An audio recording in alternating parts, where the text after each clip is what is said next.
요즘 2차전지 관련해서 주가가 뭐 대부분 부진을 보이고 있죠. 근데 뭐 에코프로라든지 에코프로 BM이라든지 이런 기존의 대장주들에 대해서 매도 리포트도 좀 나오고 있고, 그래서 이제 일단 탑다운 관점으로 보려고 해요. 제가 일단 산업 얘기를 하고자 하는 거는 산업 보고 이제 종목 보고, 그래서 원래 이제 시장 보고 산업 보고 종목 보고 이렇게 탑다운으로 내려가는 걸 제가 좋아하는데, 뭐 시장은 오늘 뭐 시장이고 일단 산업하고 종목하고 이렇게 보면서 2차 전지 보고 에코프로 BM에 대한 두 가지 아주 뭐 정말 핫한 아주 핫한 리포트도 있고 아주 콜드한 리포트도 있으니까 이 두 가지를 소개를 좀 드릴게요. 그러면서 어디다가 우리가 좀 무게 중심을 좀 실는 게 맞을지에 대해서 같이 고민을 좀 해보도록 하겠습니다.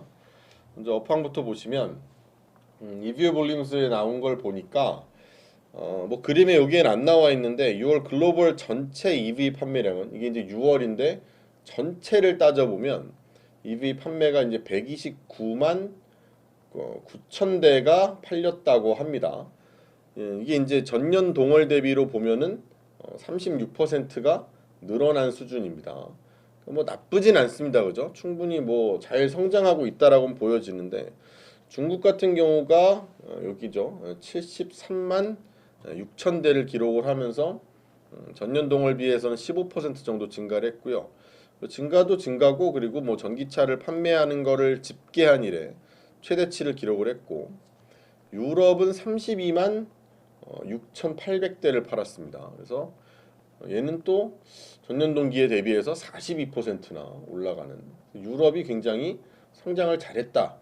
그리고 미국 같은 경우에는 13만 5,200대를 팔았는데 얘는 또 53%가 늘었다. 그러니까 미국, 유럽 이런 데가 잘 되고 있고, 중국은 뭐 사실 워낙에 미리부터 이 전기차 판매량이 확 늘어왔기 때문에 조금 이제는 이 성장 속도가 떨어진 건 사실이지만 절대 나쁘진 않습니다. 이제 미국 같은 경우가 53% 늘어났지만 13만 대밖에 안 되는 거고, 중국은 15%밖에 안 늘었다고 보이지만 73만 대나 되는 거고 이런 거예요. 그래서 전체적으로 봤을 때 일단 전기차의 판매량은 이 정도면 좋다라는 걸 체크하고, 그 다음에 이제 월간 배터리 장착량 탑 10을 보면 6월 배터리 출하량이 전체가 65.9기가와트로 해서 전년 동월 대비 42%가 늘었어요. 괜찮죠, 그죠?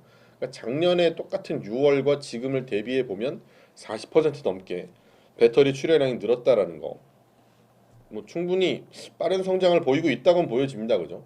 그리고 이제 배터리 제조사별로 보니까 CATL이 22.7기가와트에서 점유율을 한 34% 정도 차지를 하고 있고, 얘가 이제 1등이고, LG 에너지 솔루션이 11기가와트 정도를 돼가지고 여기 2등, BYD를 제끼고 2등입니다. 둘이 되게 비슷한데 저번 달도 LG 에너지 솔루션이 2등했고 요번에도 2등했고, 그 전에 4월에는 BYD가 얘네가 2등이었고, 둘이 엎치락뒤치락 좀 많이 비슷하고, 그리고 CATL은 좀 확실히 좀 1등을 하고 있는 상태고, 근데 중국 내부에서 워낙 많이 파니까 그죠.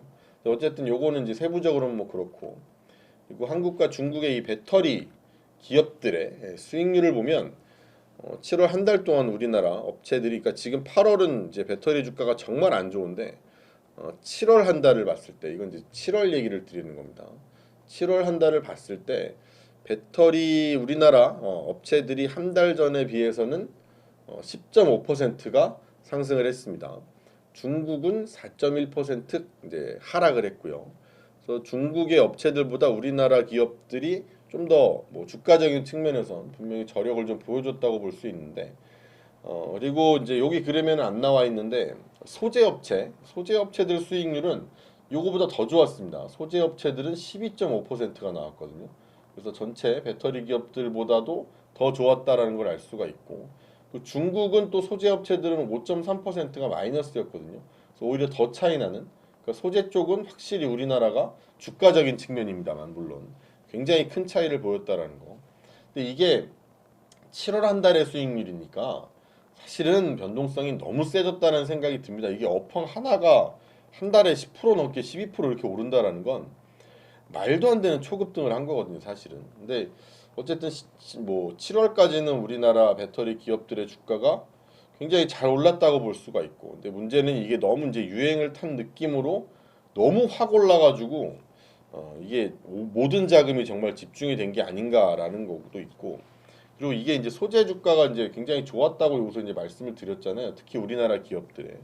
근데 이 소재 주가 상승이 이제 특정적으로 좀 더 하위 섹터나 특정적인 종목에 집중이 됐는데, 2차 전지 밸류 체인 중에서 이제 하위 섹터를 나눠서 비교를 해보니까 양극재 쪽이 아주 뭐 압도적이었습니다. 양극재가 평균 10.5%가 상승을 하면서 뭐 셀 기업들이라든지 뭐 다른 소재 업체들 대비해서는 주가 수익률이 정말 압도적으로 혼자 너무 그냥 탁 튀었다는 느낌이 들죠, 그죠?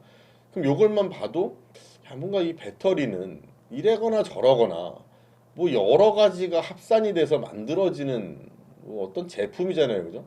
근데 얘는 미친 듯이 날아가고 남들은 사실 그렇게 좋은지 잘 모르겠고, 그죠? 네, 그렇죠. 거기다가 오늘 말씀드리려고 하는 뭐 에코프로 BM이라든지 또 대표격으로 이제 포스코 퓨처엠이라든지 이런 기업들의 주가 상승률을 보면 뭐 7월 27일 종가 기준으로 43%가 올랐고 포스코 퓨처엠은 32%가 올랐습니다. 그러니까 이 양극재 두 기업이 거의 우리나라 2차 전지 섹터를 아예 멱살 잡고 끌고 올렸다고 봐도, 또 얘네가 뭐 시총이나 작아요, 그죠? 시총도 엄청 큰데 이런 2차 전지 섹터를 완전 이끌어갔다라 봐도 무방했던 그런 7월이었다고 볼 수가 있고요. 그러면서 이제 우리나라 2차 전지 산업의 밸류도 당연히 급격하게 올라갔겠죠, 그죠? 밸류가 여기까지 튀어버립니다. PR이 43.5배 7월 그렇게 기록을 했고요.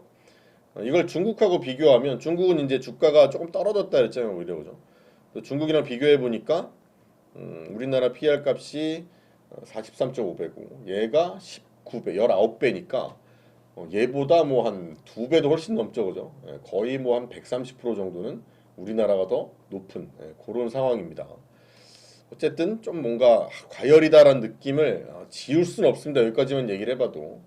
그리고 이제 리튬 얘기도 이제 뭐 해야죠. 리튬에 대해서 우리나라 또 투자자분들이 굉장히 관심이 많은데, 리튬이 이제 5월 달에 이제 급등을 합니다. 5월 달에 급등을 했고 리튬이 6월 달 돼 가지고는 8% 상승을 했어요. 근데 뭐 적은 건 아닙니다만 어쨌든 이때까지 오르던 그 속도에 비해서는 조금 낮아졌다라고 볼 수, 좀 늦춰진 느낌이 있는데, 여기 3분기 부분을 보면 3분기 부분을 보면 이제 7월부터 봤을 때, 그러니까 7월, 8월, 9월이 이제 3분기니까 7월만 놓고 봤을 때 28일까지 마이너스 13%가 나옵니다. 그러니까 그만큼 리튬 가격이 꺾였다라는 걸 일단은 볼 수가 있습니다. 근데 중국 내에 이게 이제 배터리 재고가 쌓이고 이런 것들 때문에 이게 부담이 되죠. 그러니까 부담이 되니까 리튬을 더 구매하는 것을 약간 주저주저 하고 있는 거고, 이런 수요가 감소가 되면서 리튬의 가격이 떨어진 게 이 리튬 가격의 하락을 만든 거란 말이에요. 물론 막 심각한 뭐 이런 하락을 얘기하는 건 아니에요. 연간으로 보면 뭐 21년에 뭐 445%, 22년에 79%뭐 이렇게 되고 있기 때문에 뭐 그렇게 막 뭐 어마어마하게 꺾였다라는 느낌은 분명 아닙니다만, 어쨌든 간 꺾인 게 이유가 중국 쪽에서 재고 부담이 생겨서 수요가 떨어졌다는 얘기거든요. 그래서 지금 이제 선물 시장에서도 현재 리튬 가격, 현물 가격보다 그 선물 가격이 더 밑에 있습니다. 그래서 이게 이제 백워데이션이 나 있는 상태라고 얘기를 하죠. 그래서 투자자가 그만큼 더 리튬 가격이 지금 조금 비싸다라는 쪽에 베팅을 하고 있다라고 보실 수가 있을 텐데, 근데 언론에서도 다 보셨겠지만 뭐 기계적으로 리튬 가격이 떨어지는 건 양극재 업체들의 이익을 떨어뜨리는 것도 맞습니다. 그래서 어쩌면 뭐 리튬 가격 때문에 양극재 쪽이 좀 안 좋을 수 있어, 뭐 이런 기사들이 맞는 말이거든요.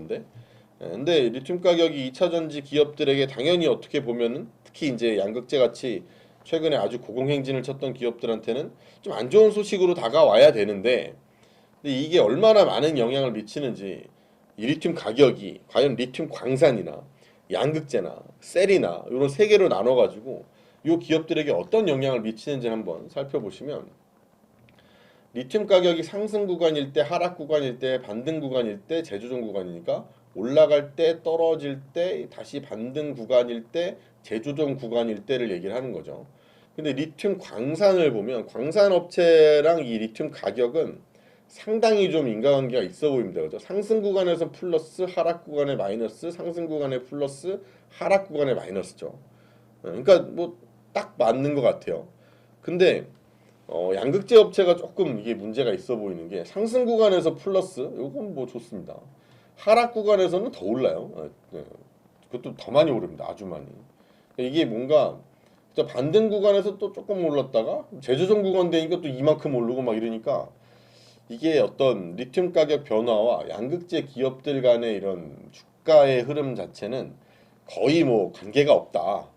이런 느낌이거든요. 그래서 주가가 뭐 실적에 선행한다라고 가정을 했을 때 리튬 가격 하락이라는 건 양극재 업체들의 실적에는 분명히 좀 악영향을 미칠 수 있다라는 게 분명한데도 주가가 이렇게 오른 거니까 그래서 걱정이 좀 된다라는 생각이 들어요. 왜냐하면 야, 이건 악재일 때는 또 악재로 반응을 해줘야 우리가 호재인 거를 맞춰냈을 때 주가가 오르는 걸 볼 수 있는 건데 좀 과열이 아닌가라는 생각이 일단은 좀 듭니다. 정확하진 않더라도. 그리고 이런 이제 움직임 때문에 양극재는 미친 듯이 쏘고 리튬 광산 기업들이나 뭐 이런 광산업체 같은 경우에는 뭐 리튬 가격 올라갈 때는 올라가도 내려갈 땐 내려가는 이런 느낌이었으니까 아무래도 양극재 쪽의 시총이 더 커졌겠죠, 그죠? 더 많이 성장을 했을 겁니다. 그래서 이 리튬 광산 업체들의 이 시총을 합산을 한 것과 이 양극재 업체들의 시총을 합산한 거를 해보니까 이제 리튬 광산 업체도 3개, 양극재 업체는 이제 또 3개 이렇게 해서 봤는데 이 지금 시총으로 따졌을 때는 양극재 업체가 이 파란색 이 리튬 광산 업체보다 훨씬 더 이 시총이 큽니다. 근데 리튬 광산 업체는 올해 예상하는 영업이익 규모가 한 10조 원 정도 되거든요. 근데 양극재 업체의 전체적인 시총 규모는 그러니까 시총 규모가 아니라 올해 영업이익 규모는 합산을 했을 때 한 1조 조금 넘습니다. 1조 뭐 1,000억, 1,500억 이 정도를 생각을 하고 있거든요.